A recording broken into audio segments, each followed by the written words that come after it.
Welcome to the Prodcast, Google's podcast on site reliability engineering and production software.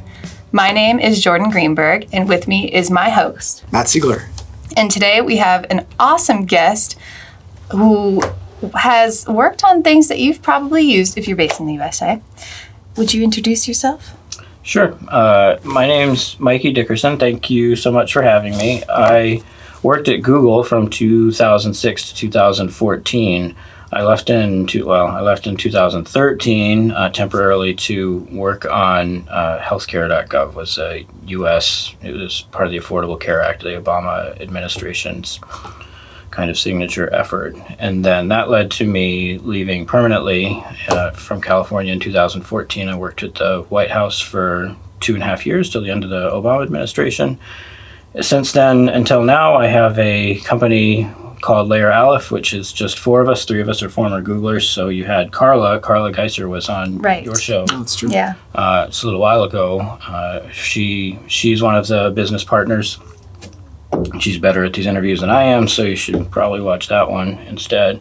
And Matt Weaver is our other. Both, yes. That's what I mean to say. Watch both for sure.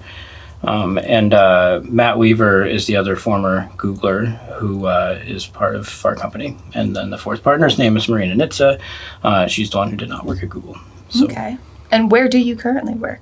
That's all we do for money is the consulting company. We do short-term jobs. We ended up specializing in crisis situations, appropriately enough. And that was the next step that seemed to make sense after we had spent 5 to 10 years in SRE at Google. And then the role we did in the federal government was similar-ish. It was interventions in situations that were in crisis.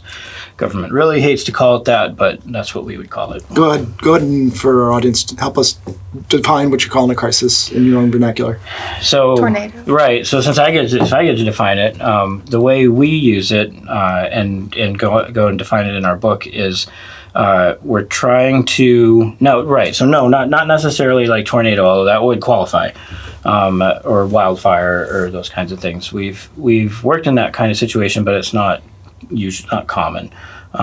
We're mostly people that fix computer problems, and for the most part, if there's a wildfire, the computer problem is not high on the list. Although, unless the computer's in. Yeah, I mean, I won't go on a whole tangent, but like the fires in Palisades in Altadena in California a year and a half ago. We didn't do much, but I did hang around with the state government for a couple of days trying to help them figure out how to put the pieces back together. That was in a later stage. Like at that point, it was distributing aid. It was trying to set up temporary offices so people could replace lost, burned documents, that kind of thing. Because if you've lost everything all at once and you don't have your credit cards or your passport or your driver's license or your birth certificate, now you got a problem. Right. So like that part, computers got involved. But anyway, your question was how would we define a crisis? So we would like to kind of strip it of the panicky negative connotations. And the way we use it means more like a short window of time in which dramatic change is possible. And we go to great lengths in the book to talk about what makes that true. But I guess a capsule version would be that most of the time you are running on autopilot. Most of the decisions you make are automatic. They're just based on surface impressions and habits and ingrained behaviors. And that's how we get through our day almost all the time.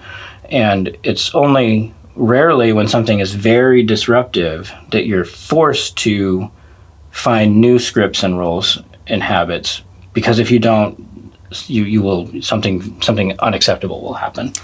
I see. And that's that short period of time is what we would call the crisis, and it works the same for a big organization as it does for an individual person, because you got to overcome everybody's ingrained habits all at once, and that's why you usually can't do it. It doesn't work most of the time. So when I'm still thinking of like making this analogy here, so forgive me for that, but in one of the crisis situations where you've been called in to help somebody make a change that will affect the way that their business runs, how their software works. A person who is an EMT might have, triage tools or like a multi-tool or something like that. And you've talked a bit in the past about some of those tools for you. Maybe sense making is a tool. What are some of the tools that you have to combat these crises? Yeah, you're right to be thinking about those comparisons. That's kind of the very early discussions that eventually our company became this book. We're sitting around at Google and SRE, and I haven't been there in a long time. I don't know. In those days, we noticed it was really conspicuous how very many of the people that showed up in this job had this assortment of oddball backgrounds. There were a lot of EMTs. There were a lot of volunteer firefighters. There were a lot of people who did theater tech for some reason. There were a lot, there were a few things that were, there you go. So there were a few things that were like overrepresented in the data, and we wondered why that might be, and decided that it's because a lot of that mindset, it generalizes. It isn't specific. If you like to work on that kind of thing as an EMT, if you like to be a first responder, then you probably will like being a computer first responder, which is kind of what SRE was once upon a time. So you said, what are some of those tools? There's a lot. Obviously, there's a lot that you develop over time. A thing that we didn't particularly cover in the book that I think is probably at the foundation of all of them is honestly just learning to listen will go a long way. Like, we do consulting work now and we charge a lot of money for it, and 2/3 of what we do is just listen to what people are saying. Oftentimes things that they've been saying a lot of times for a long time and not being heard. But also, underneath the surface of that, there's always a lot more that they would say if they felt like there was any place to say it. So, like, for consulting, that goes a long way. And then you mentioned sense making, and that's most of the book ends up organized around what you can, like, actions you can take. So we're starting kind of from the premise that you are in, or at least imagining, a situation like this where nobody knows what to do. Like, what is the concrete set of things that you do to get out of that, since that seemed like the most useful thing we put down in a book.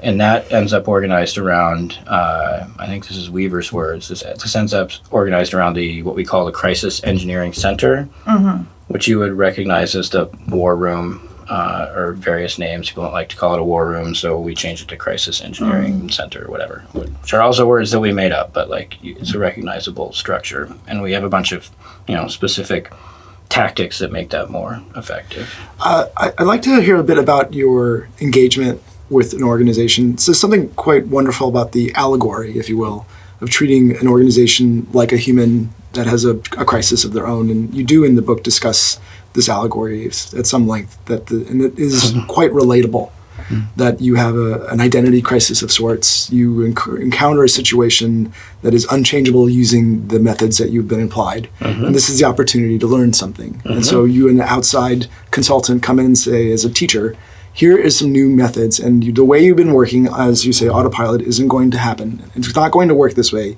You can't use your own methods to solve them. They are clearly not working for you right now. You're faced with outside changes that are affecting you, and it's all broken, or it's all on fire, as they say. And here's what we're going to do. We're going to ask you a lot of questions, and we're going to listen, and we're going to help you take it apart, and we're going to triage all the things that you can't change. We're going to help you make some changes that you can do. And you, the outside, have this wonderful moment of clarity that they haven't had themselves. So I have so many questions that I want to ask you right now, but let's talk about the way you approach the problem from the assessment. Let's just talk about assessment. How do you do that assessment, like vertically and horizontally at the same time, whether they're a small or a large organization? Yes. Can I talk about that human allegory for just a second? Please. You may know it or not, but like, kind of in the deep background of the book, another influence on us as we put this together is the really obvious, and whether we wanted to or not, we've learned a lot about crisis in individual people's lives. Without getting into anybody's business too much, some of us are close to people who have struggled with addiction, for example, and a lot of the words you just said would be extremely recognizable in a 12-step program, Yes. Right? So as you're aware, it all starts with I think the lines from the AA manual or something like, our lives had become unmanageable. Yep. And whether you are interested in that specific sequence of steps, which is pretty effective for making dramatic change in somebody's life, whether you're interested in that specific set of steps or not, it starts in exactly the same place, which is nothing's going to work until you have yourself decided to find willingness to make changes. And for almost everybody, that won't happen until you have no other choice, until your old script unambiguously has stopped working. Right? The so-called rock bottom. And so our extension of that to organizations is very similar. It's, organizations do not change until they are forced to. And then when they're forced to, it's not super pleasant. And now to what your question actually was, what's the assessment process like? So our favorite time to show up is in that moment of total disintegration when people are not sure what to do next, because you have the most opportunity to get something done. Right. There's the motivation in there. That's Yep. We know things aren't right. We want to make changes, and we're open to making these changes.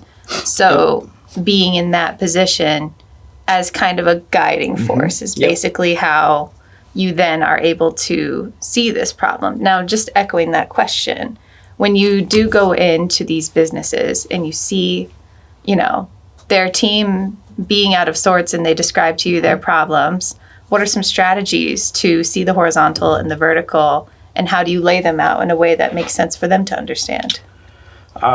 So Carla specializes in this, and the section of the book about so-called mapping the system is a lot of her work. She probably talked about it on the podcast too, where what works for us is to get as many different points of view as we can. So we're going to start with a meeting where the customer, which means whoever the executives, the CIO, CTO, CEO, or in a government will have different titles, but it'll be the same, division head, deputy secretary, whatever. The executives we'll get their version of the story first. We can't not, because they're the ones who had to decide to hire us. And so, we've met with them. We're going to the first day of meetings is always going to be with them. They're going to tell us everything that's wrong with the whole department. Say, okay, interesting, very good, and write all this down.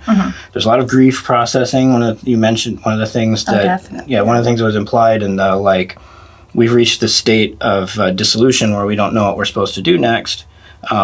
There's going to be a lot of frustration and what ultimately is just plain grief over the job I used to do stopped working. Maybe it isn't a job anymore. This is everybody's fear right now with AI, blah, blah, blah, everything. We'll get there. Oh, yeah. Oh, great. We'll get there. I thought we might. Yeah. We were required to.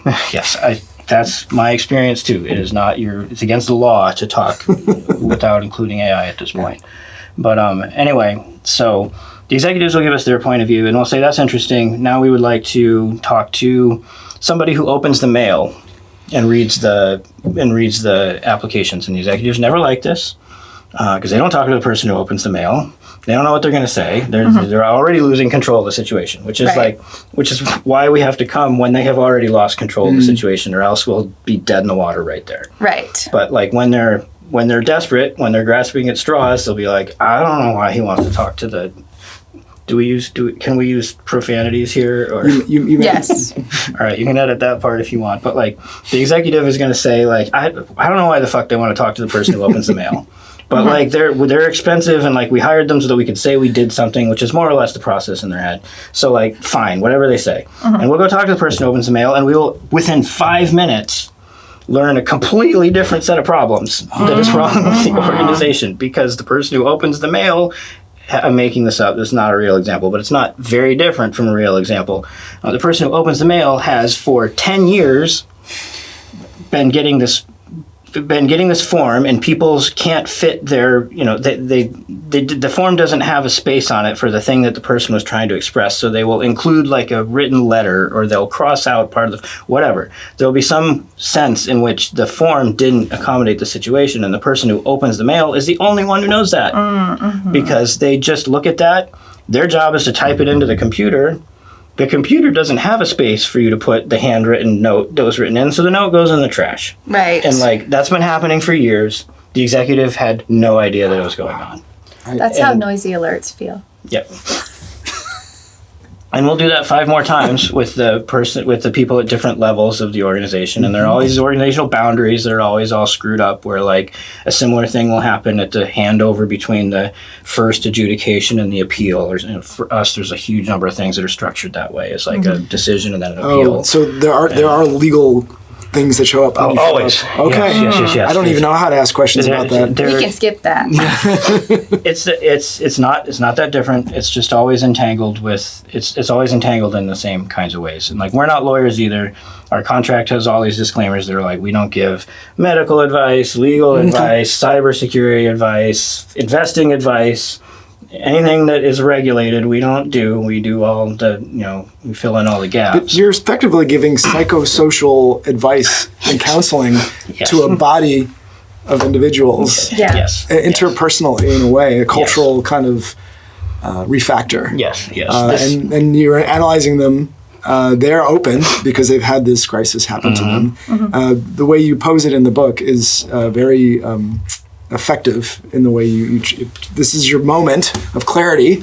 Here we are. Yep. And we're ready if you're ready, we're ready. That's the way you're posing it here. Yep. And you're saying, look, can we look at your whole organization and all of its dysfunction, why you got here? And the way you just presented is you're running on autopilot, using your old methods, and they're not working. And that part of why it wasn't working is why you got here, perhaps. Or there's just new things on the ground that you weren't ready for. Yep. I mean, so how do we? Okay, both, so they did this. You've introduced new things. Now I have my follow-up here is, great. You're gonna do these new things or introduce some new behaviors or a new role. How is that going to continue after you've left? Or how is the new factors going to suddenly not just go right back to where they were before? Our kind of premise is things won't go back to the way they were before because they can't. Like, if they could, then this wasn't really an existential crisis. Or they weren't ready yet. Or they weren't ready, and or they just fail. Like, it's not. We do the best we can, and we think we're reasonably good at it. But not every organization. We wouldn't call every crisis outcome a success that we've worked with. There's a quote in your book. The Marine quote: "All bleeding stops eventually." Yes, exactly. That's right. That's the right model. Is if the disruption was enough, then there's only 3 things that can happen. You have the organization adapts, and there are good adaptations, there are maladaptations. Since we were talking about psychotherapy a minute ago, and what we pitch ourselves as is giving you the opportunity to steer in the direction of good adaptations that will serve you better in the long term, because you're going to adapt. That's case 1. That's if you survive. Case 2, the organization may just not survive. That's easier for a private company than it is for a public sector agency, because they kind of can't just go out of business because they're not making money anymore. Right. It turns out, nature does eventually adapt around you, even if you don't. So anyway, that's case 2, is the organization doesn't exist anymore. And that's most corporate bankruptcies, whatever. Case 3 is kind of the most common case by far, and it's the one that you just kind of muddle through, which means that you maybe have some kind of half-implemented, half-thought-out adaptations that survive, but mostly the crisis burns itself out. All bleeding stops eventually, yes. The wildfire will not go on forever. even if we do absolutely nothing, even Right. if we're so bad at fighting the wire fire that we're pouring gasoline on it, which is the equivalent of like what a lot of organizations do, Right. like the fire still won't burn forever. It will eventually stop, and the memory of it will become this fossilized organizational, like it'll become this massive scar that never really heals. And we see those, especially in government customers and government organizations, because many of them have been around for so long without really any serious corrective pressure, like we were saying a second ago. Many agencies we go to, we will find things that are nonsensical. This entire division manages a backlog which is infinity long and will never go away. And has been doing that since before I was born. And we're like, why? Like, nope, that's just how it is. We're not touching it. That, when you hear a story like that, that is the evidence that there was a crisis about 50 years ago that we did not win. I see. And it's still here. So this is actually very interesting because I'm thinking to myself, in business, what are the things that are crisis shaped that I saw? How did they resolve? So one thing that maybe we could give to our listeners is, sort of like detection skills. Like, what are some signals that you could see that are like, this is heading in a way that, without some abrupt and thoughtful change, might make it difficult for us to continue operating at this rate. So I'm thinking like bug bankruptcy. You have so much stuff in your backlog, and should you not say, we just can't prioritize all of this work, this is our framework criteria of how we made this change, we're going to go about it this way and say, this work we can do, this is what we can't do.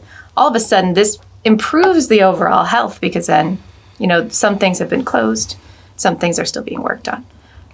So if we have scenarios like that in business for smaller scale or bigger scale for teams that are like, I see something, I feel something is wrong, what are like tools or thoughts that they can like tap into to know a crisis is coming?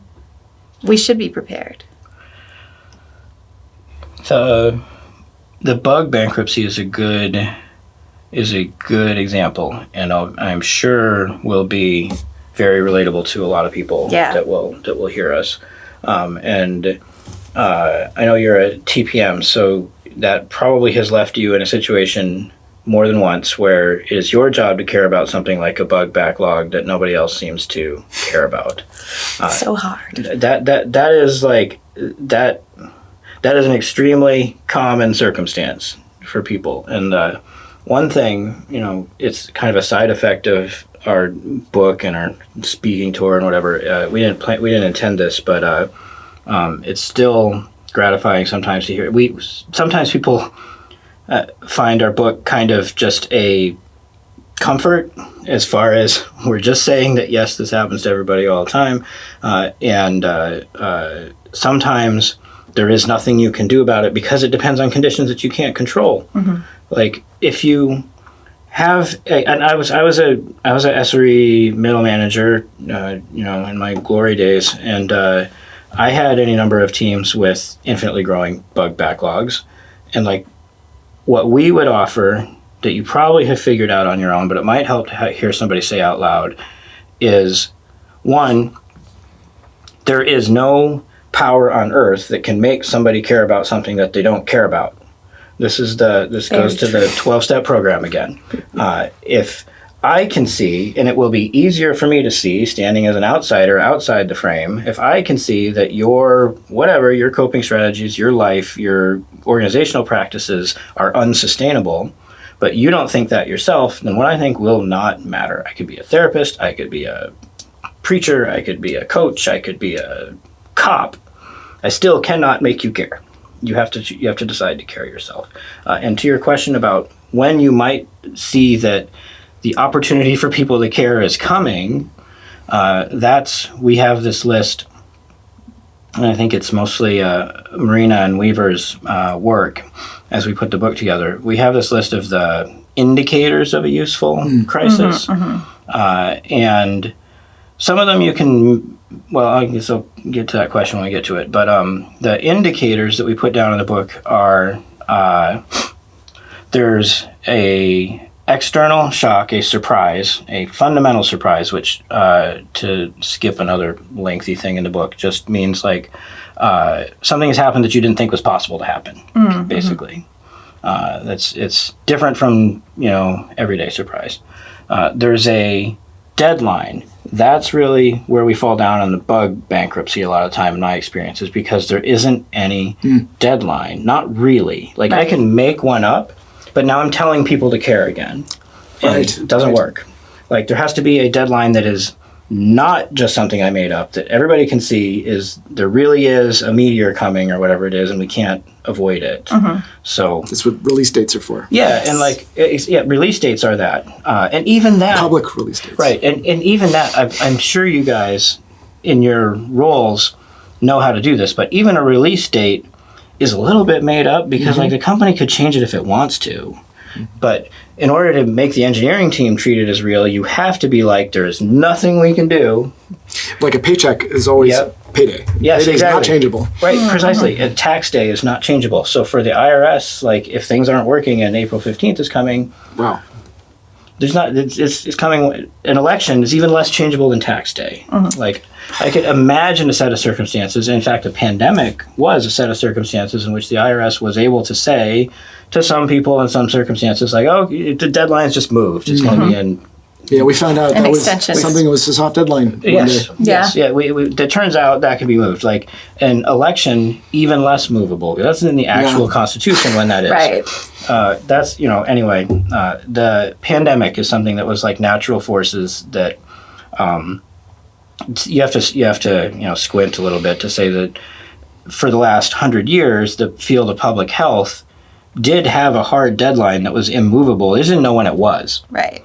Nobody told them. Because they didn't get informed that the release date for COVID-19 was like November 2019. Hey, we're patching this. Right. Right. Just like, we're going to test your crisis systems, your response, and it's not going to be good. No postmortem on that one, by the way.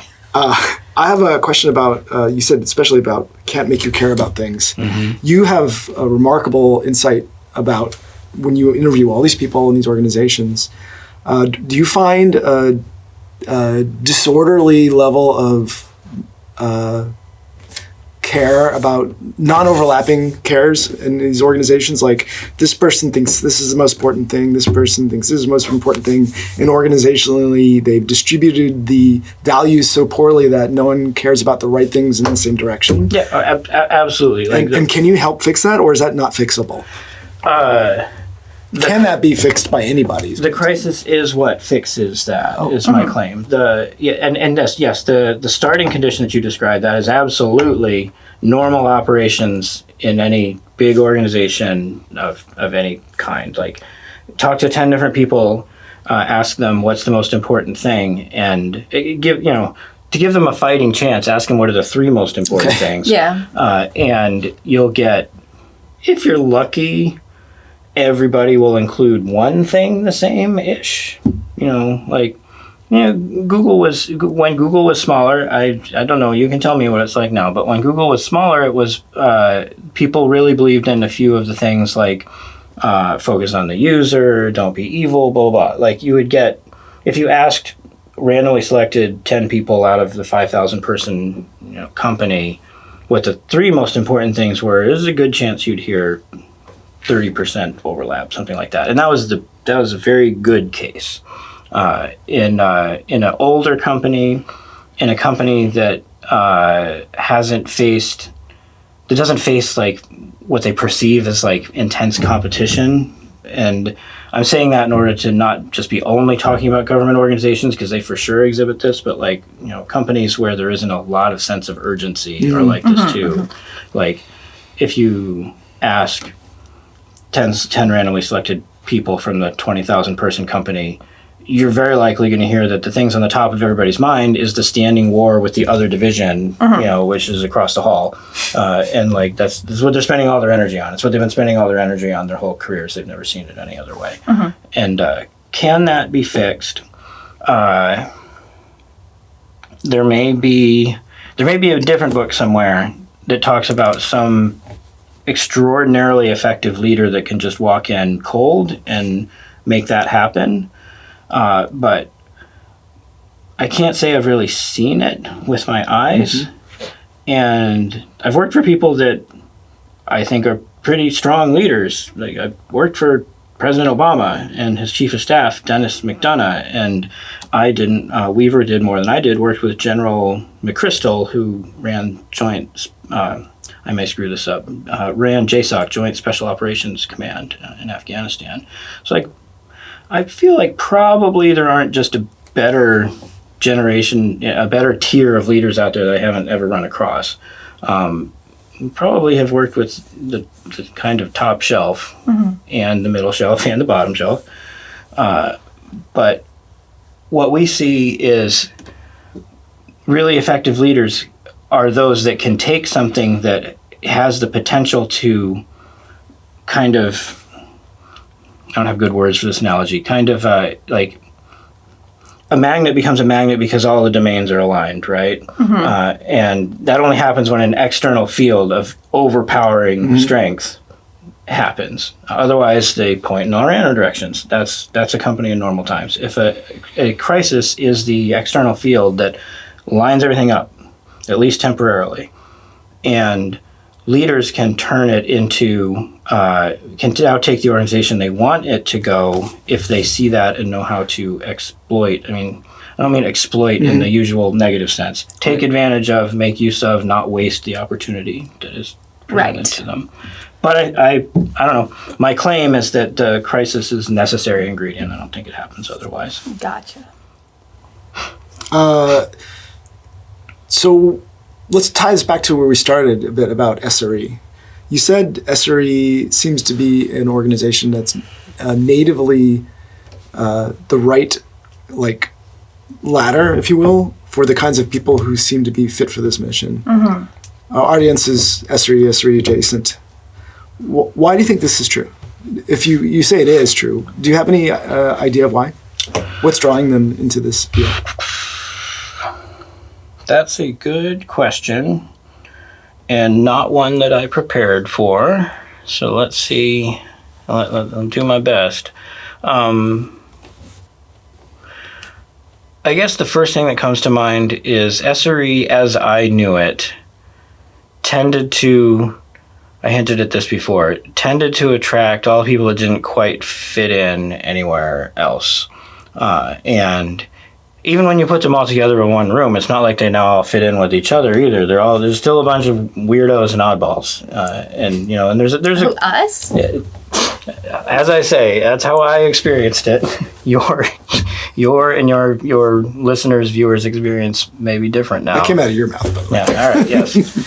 So I'm the one saying that it used to be a bunch of oddballs,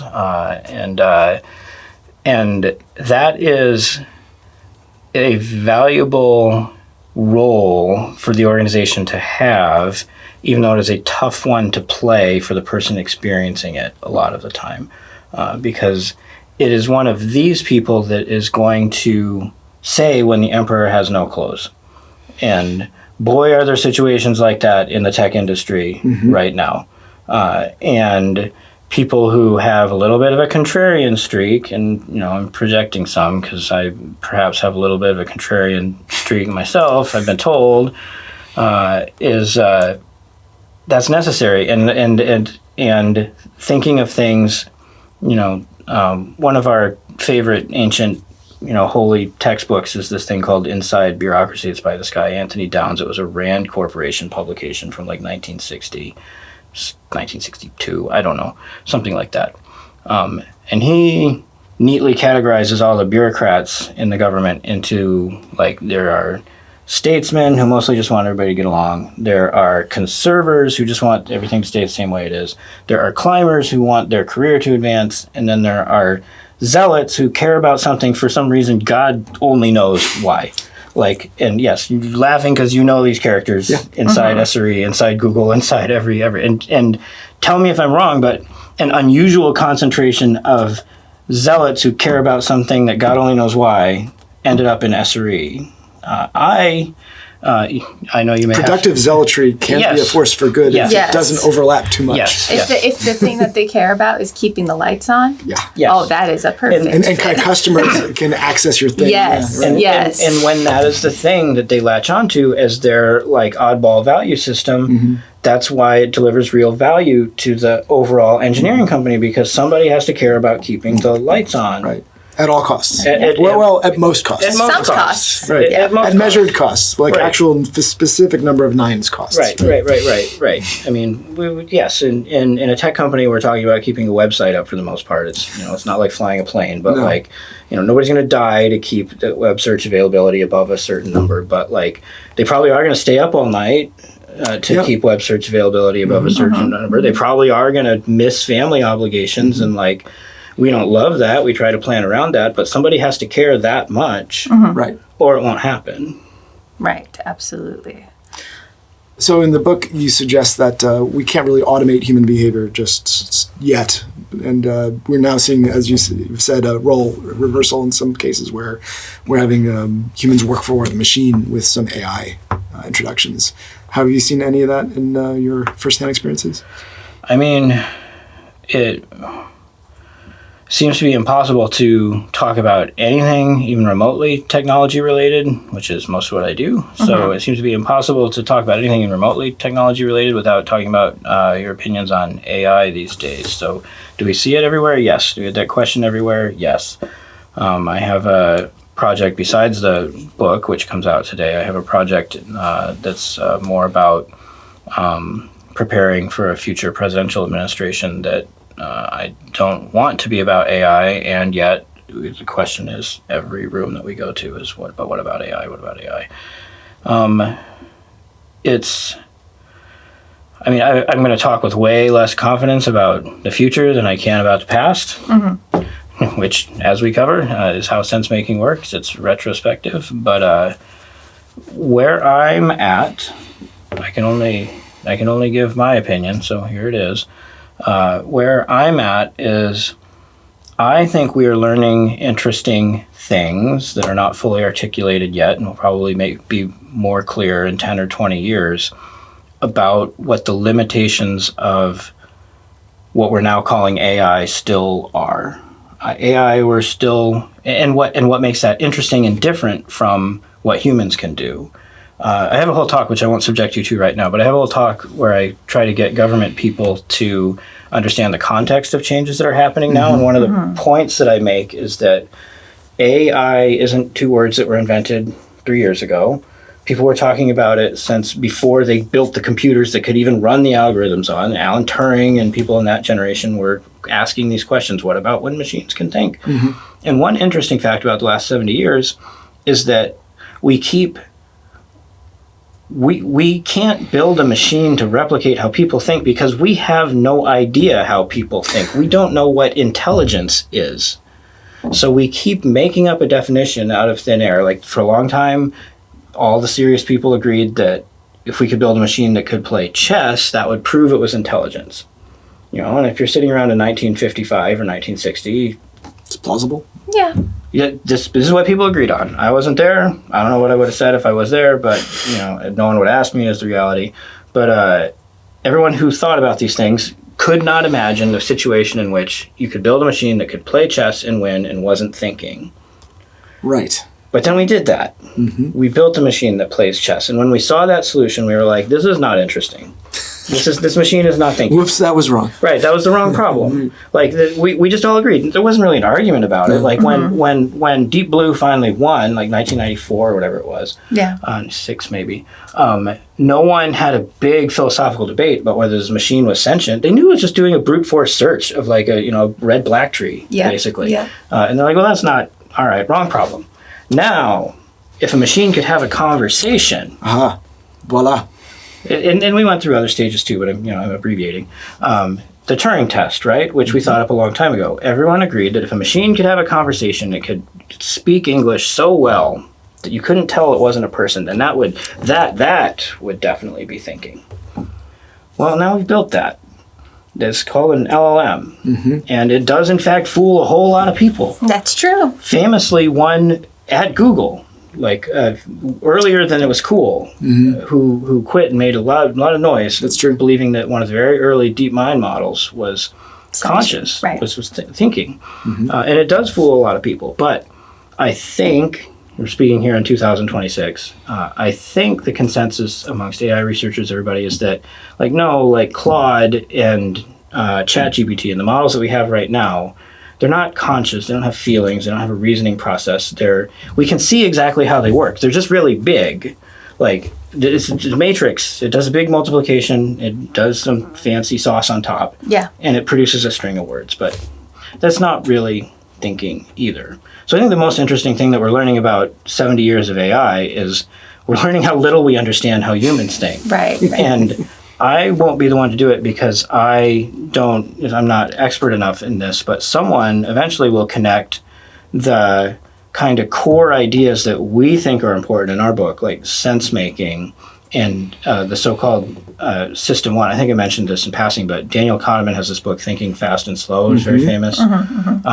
He says that he finally threw up his hands and said we just have two different machines basically running in our head. One of them is called System 1, and it just makes decisions on autopilot based on impressions and habits and so forth. And the other one is really slow and expensive, and it's the one that can do matrix multiplication by hand and can learn an algorithm and can reason. That's your System 2 brain, and it burns a ton of calories, and we really hate using it, and we'll do anything to avoid using it if we can. That's true. Is that the system that an organization needs to use in order to improve itself? Well, you have to. That's a good question because it gets kind of paradoxical. I would claim that what the crisis does is temporarily gives the System 1 brain, disables the System 1 brain because it's got too many. It can't work. Your habits are no longer functional, so you have no choice. That's why I say we really hate doing this and we'll do anything to avoid it. But you have no choice but to think and find new ways to get things done. And AI, as it's been imagined up to this point, as far as I know, is almost entirely trying to replicate that System 2 brain. It's never even thought about that first thing. Yeah. Nobody anywhere that I've ever read about is building a machine and trying to start with getting it to feel unhappy or certainly. We're trying to get it to think and reason and talk and blah blah blah. I think what you're saying is people now are using AI for the System 2 thinking, but they want it at System 1 speed. So that the decision that their System 1 brain wants to make, they can do that gut check against an LLM and say, am I right?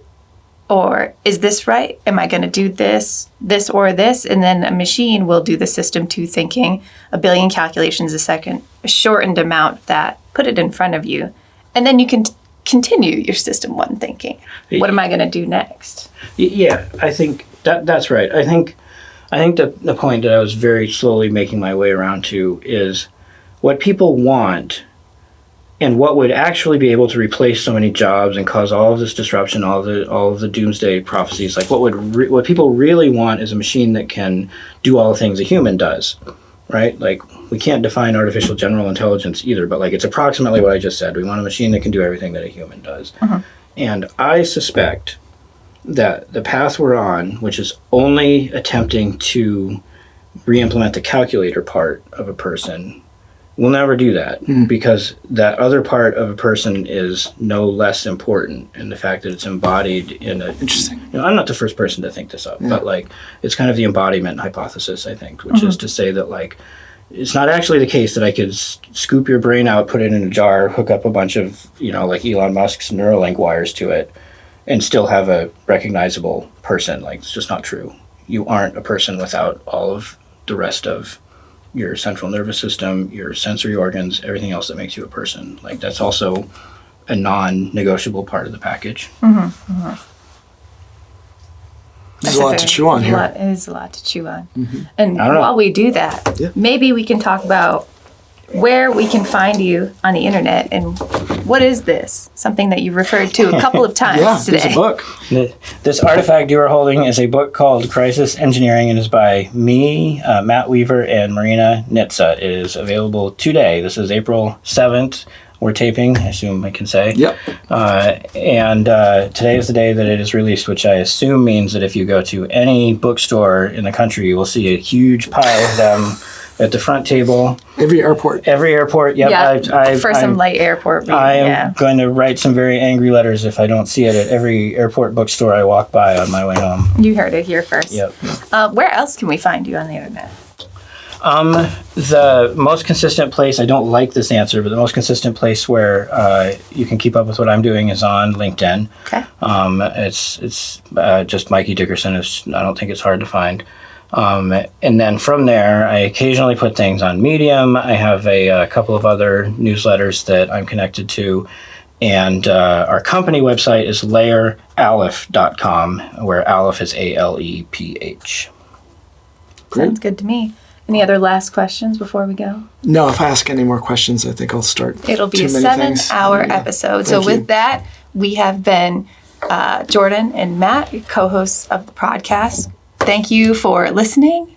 This has been, once more, introduce yourself. I'm Mikey Dickerson, and glad to have been here. Thank you so much for coming. Thank you. Have a great day, everybody.